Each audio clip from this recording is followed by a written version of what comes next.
Thank you very much, Ken Workington. Indeed, we are joined by another Sam DePinto, the trainer of We Will See, the North America Cup runner-up, who's in the pace eliminations tonight. And Sam, I guess you could say this is one for the little guy. You only train a small stable. You already had what you thought was the horse of a lifetime in Artesian. Looks like lightning has struck twice for you.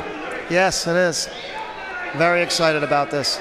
And We Will See, it's kind of interesting how you bought the horse. He wasn't a yearling that you originally had picked out. You were just kind of cooling your heels, having a cup of coffee, and the horse walked by and caught your eye, huh? That's exactly what happened. My back was bothering me. We sat down to take a little break. They were showing the horse, and he was standing there for about 15, 20 minutes. And I just said, I got to see who this is. And I looked him up in my catalog, and I didn't think I'd be able to afford him, to be honest with you. But he was so good looking. I said, you never know. And we got him. And what'd you pay for him? Was it $30,000? Which, what was your limit? $30,000? I was going to go to 40 on him, I think. Yeah, maybe a little more. Well, he would have been worth twice that, maybe 4 times that. Absolutely. The way things have turned out right now. Now, his first 3 starts this year at the Meadowlands, he was okay, but he wasn't great. I mean, he just kind of followed him around and paced home a little. Well, he got back there in the race. He wasn't close up. And over here at the Meadowlands, if you're not close up and they're coming home in 26 seconds, it's going to be hard to make up that ground. He wasn't drawing the best post positions in those races. You know, he's getting the 8 and I think the 7 one night. He's not real quick off the gate, and we didn't want to razzle him early on. So, you know, we just put him on the fence and then let him come the back half. And, you know, he did get up for, I think, 2nd and 3rd and 4th in those 3 starts here before we shipped out. I was real pleased with his races. So then you went to Yonkers for the Rooney, caught a short field, only 4 horses, raced pretty good there. Is that when you decided to try the North America Cup? No, I had that in my schedule right from the beginning. Well, let's take a look at the elimination race for the North America Cup, where you won in a dramatic photo finish. I mean, the horse was very gutsy, and you end up with Brett Miller driving the horse. And watching the stretch drive here, I said, wow, Sam's colt's going to be 3rd. He'll make the final. But he just kept on coming, didn't he? Yeah, he doesn't quit. This horse just, he knows how to finish a race. He's a gutsy horse, and Brett did a great job with him. You know, he kept him alive, he kept him interested, and that's what you got to do with him. Because if you don't, he'll go right to sleep on you. Well, let's take a look at the final. The post guys were pretty good to you again. You drew the rail, you set up close, Sports Writer on the lead. Here we roll in the stretch drive. What are you thinking as you watch this unfold? I'll be honest with you, Sam, I was counting the horses, and I said, please get a check. And as he was passing him, I said, Jesus, we're getting a better check as we're going. Then I thought for a second we were going to win it.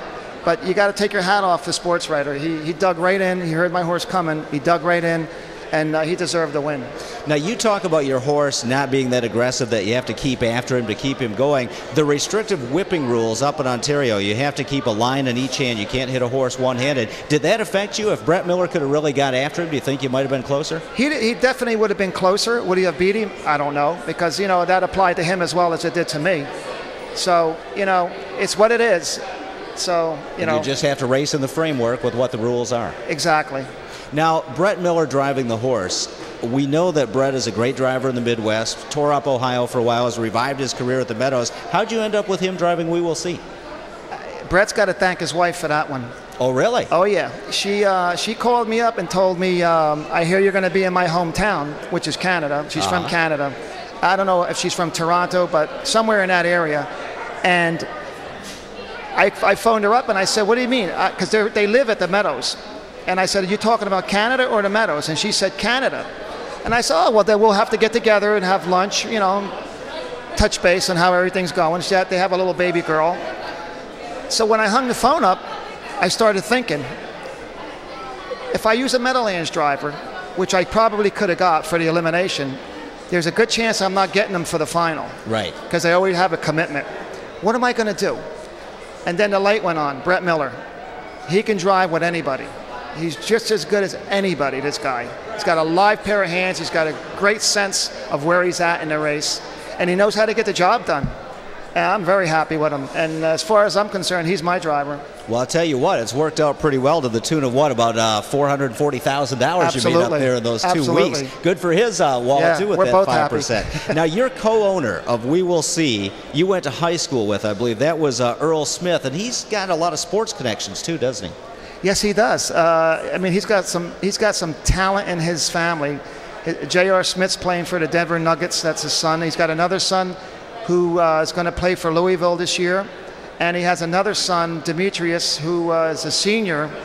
And he's going to be recruited by one of the top colleges in the country. Which one yet? I don't think they decided, but they're pointing towards Penn State. Now, does he play basketball or football, Demetrius? He's football. Okay, the other two are basketball. Yes. So you guys were in high school together? You've just been friends all your lives? Yeah, we didn't stay close throughout the years, but I would run into him now and then. And actually, he's a mason, and he was at my house doing some cement work. And I was on my way to Canada with Artesian back in 2003. And Earl asked me, where are you going? And I told him where I was going. And he said, you know what? Because he loves harness racing. He said, one day you and I are going to have a horse together. So I said, Earl, when you're ready, give me a call. And 2008, he called me, and we bought this colt together. So this is his first horse? This is his first horse. Wow, what a way to get started. Yep. Well, Sam, let's take a quick look at the eliminations and just give me your input on who you think might be the horses to watch and make the final. This first elim is the fourth race. It's just loaded for bear. It's loaded with pace. I mean, this is anybody's race. But I'm kind of leaning towards One More Laugh. I thought he raced awesome in the North America Cup. He got away last, and he had nowhere to go down the stretch, but he was loaded with pace. Then you got to also look at Rock and Roll Heaven. That's a good horse right there. That horse knows how to win, and this is his track. So we move on to the fifth race, the second elim, probably the one that you want to be in, I guess, as a trainer. Rock and Image. What do you make of him off that 48-2 blowout? That horse raced awesome last week. To me, it looks like he has to just let him roll. If that's the case, he's in with a little better company tonight. I don't know. You know, that race is wide open. And we move on to your elimination, the sixth race, the third elim. You hook up with sports writer. Fred and Ginger's in there as well. How do you see it unfolding? I don't know. It's up to Brett. I'll be honest with you. When I give Brett the lines, that's his business. After that, he's got to do it. That's why he's getting his 5%. Well, there you go. Well, Sam DePinto, thanks so much for joining us. Thank you. Great ride here with We Will See. Hopefully you'll make the final. We'll see you again next week. And it's got to be just fun to play at this level, isn't it? It's awesome. Well, good luck to you, and thanks so much for taking a few minutes to join us. Bob Hollywood Hayden waiting in the wings. We'll get his pace impressions momentarily, so don't go away.